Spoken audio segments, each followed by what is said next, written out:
Aquí tenemos lo que es el fin del boom petrolero.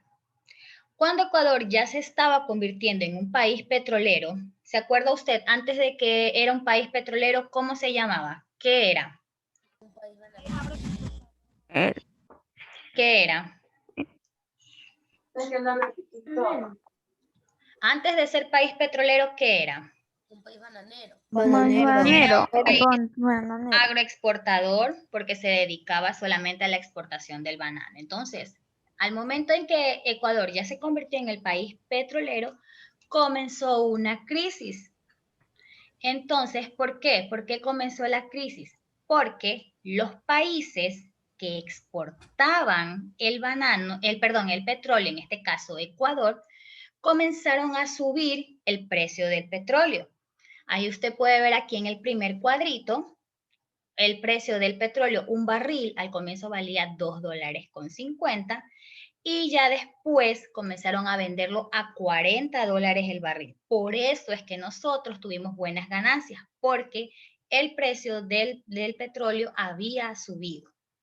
Pero eso es bueno para el lado de nosotros, porque nosotros éramos los que estábamos vendiendo. Para nosotros era un buen momento porque nosotros estábamos vendiendo el petróleo, a nosotros nos compraban y nosotros teníamos bastante dinero. Pero, ¿cuál era la crisis? La crisis era para los países que compraban el petróleo, los países que, bueno, en sus tierras no tienen cómo extraer petróleo, no hay yacimientos, entonces a ellos les toca comprar y ellos sí se vieron afectados. ¿Por qué? Porque estaba muy caro el petróleo y ellos no podían comprarlo. Antes, como valía $2.50, bueno, sí, yo compraba el barril de petróleo, pero ahora que costaba $40, yo ya no podía comprar ese barril de petróleo porque estaba muy caro.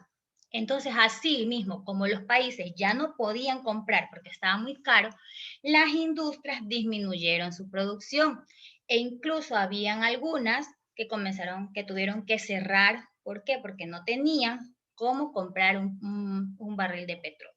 Entonces, por un lado, para nosotros, ¿fue bueno o malo el aumento del precio del petróleo? Bueno para nuestro lado. Bueno. Para nosotros. Y para los países consumidores o los que compraban, ¿fue bueno o malo? Malo. Malo. Fue malo.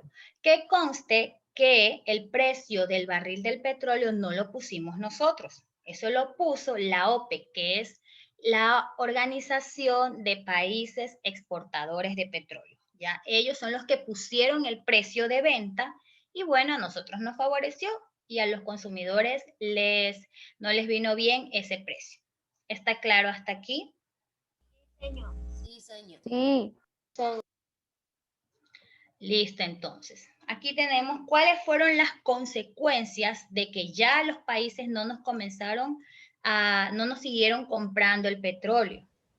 Los ingresos en el presupuesto disminuyeron, es decir, ya no teníamos más ingresos, ya no teníamos muchas ganancias porque ya no nos compraban tanto petróleo como antes. Los recursos para pagar la deuda con los bancos también disminuyeron. Y aquí usted puede ver el ejemplo de la deuda externa. Usted sabe qué era la deuda externa. Cuando le prestaban dinero a Le prestaba dinero a otro país. Las deudas de nuestro país hacia otros países por préstamo. Entonces, como nosotros teníamos un buen ingreso en el boom petrolero, es decir, que comenzábamos a generar bastante dinero, comenzábamos a prestar más para poder tener medidas desarrollistas en el Ecuador, para poder mejorar, para tener mejor infraestructura, comenzamos a hacer préstamos y empezamos a hacer muchos préstamos por todos lados.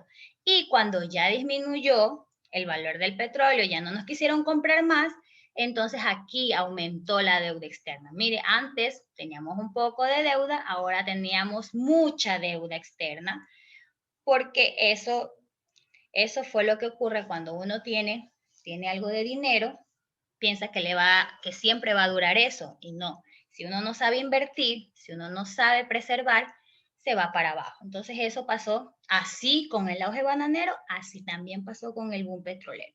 Nos endeudamos y ya bajó el boom petrolero, se acabó y nos quedamos endeudados. Hasta el día de hoy nosotros seguimos endeudados porque siempre Ecuador tiene que hacer préstamos a otros países para poder solventar las deudas de aquí. ¿Está claro? Sí, señor. Sí, señor. ¿Cómo enfrentó Ecuador la crisis? Lo primero fue que se redujeron los subsidios. ¿Qué quiere decir los subsidios? Por ejemplo, la gasolina, que es la que uno compra, o los tanques de gas que uno compra para poder preparar los alimentos. El tanque, ¿usted sabe cuánto cuesta llenar un tanque de gasolina, de gas para el consumo? No sabe cuando la mamá va a comprar, pasa el tanquero de gas, no sabe cuánto vale un tanque de gas para que se lo llene. 2.50. Dos. El tanque de gas cuesta $2.50, pero en realidad ese no es el valor. Ese valor está subsidiado. ¿Qué quiere decir subsidiado?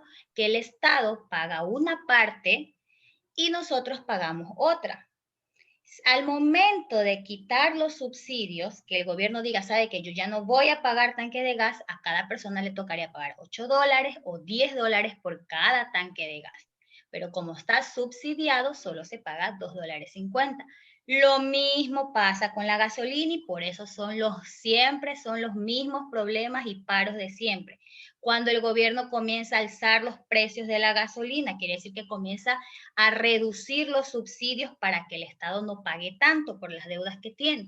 Entonces, como el gobierno comienza a reducir los subsidios, a nosotros nos toca pagar más. Entonces, eso es reducción de subsidios. Quiere decir que el Estado está quitando los valores que ellos pagan, que en realidad no todos los países son los que se hacen a cargo de eso. Las personas somos las que nos tenemos que hacer cargo de las deudas por gas, por gasolina y todo. Pero aquí en el país sí hay eso del subsidio. Es decir, que una parte paga el Estado y otra parte pagamos nosotros. Entonces, ¿cuándo comenzaron a reducirse los subsidios? Es decir, bueno, ya no podemos pagar más, vamos a tratar de que las personas paguen y nosotros pagar un poco, y aparte congelar los salarios, es decir, cada año a los trabajadores les suben unos dólares más por sus salarios, pero en ese tiempo se congelaron los salarios, es decir, no les iban a aumentar el sueldo, y ahí comenzó lo que es las huelgas, el rechazo, no querían, las personas querían que le suban los sueldos, que no se redujeran los subsidios, y esos fueron los problemas que tuvo Ecuador al momento de acabarse el boom petrolero. Asimismo, el Estado dejó de invertir en salud, en educación, en obras públicas, porque no podía hacer nada porque no tenía dinero y estábamos muy endeudados. ¿Alguna pregunta con eso? No, señor. ¿Seguro? Sí. ¿Seguro? Bueno, vamos. ¿Qué nos dejó esta primera etapa como país petrolero? Los beneficios de la exportación de petróleo se distribuyeron de manera desigual, se acentuaron las diferencias entre grupos sociales, es decir, a ciertas personas les vendían más caro, a otras personas le hacían como un descuento. Los ingresos petroleros se utilizaron para pagar los salarios de los empleados públicos. Eso fue algo bueno que después trajo algo malo, porque con todas las ganancias del petróleo le pagaban a los empleados públicos, y si se acabó, ¿de dónde iban a sacar plata para pagar? Crecieron las importaciones. ¿Usted sabe qué es la palabra importación? No. Sacar un producto de aquí por allá. Recuerde que las exportaciones es cuando nosotros vendemos a otros países. Las importaciones es cuando compramos a otros países. Entonces, como teníamos bastante dinero, podíamos comprar las cosas que no había aquí, las podíamos importar, traer cosas de otro país hacia acá. Entonces, crecieron las importaciones. Las grandes capitales que acumuló el sector privado no se reinvirtieron en el país, sino en el extranjero. Se invirtió en proyectos hidroeléctricos, como tenemos bastantes yacimientos de petróleo, también se invirtió en proyectos hidroeléctricos, en salud, en educación. Se incentivó el consumo de artículos de lujo, o sea, ya cuando teníamos dinero podíamos darnos los lujos de consumir cosas de mayor precio. ¿Alguna pregunta con esto? No. Y por último, digamos que estos son cosas buenas y cosas malas que nos dejó algún petrolero. Con el dinero que teníamos también se destinó a la compra de armamentos. Bueno, entonces, vamos a hacer, no hay preguntas, hoy día no hay preguntas. ¿Alguna pregunta, alguna duda que tenga? No.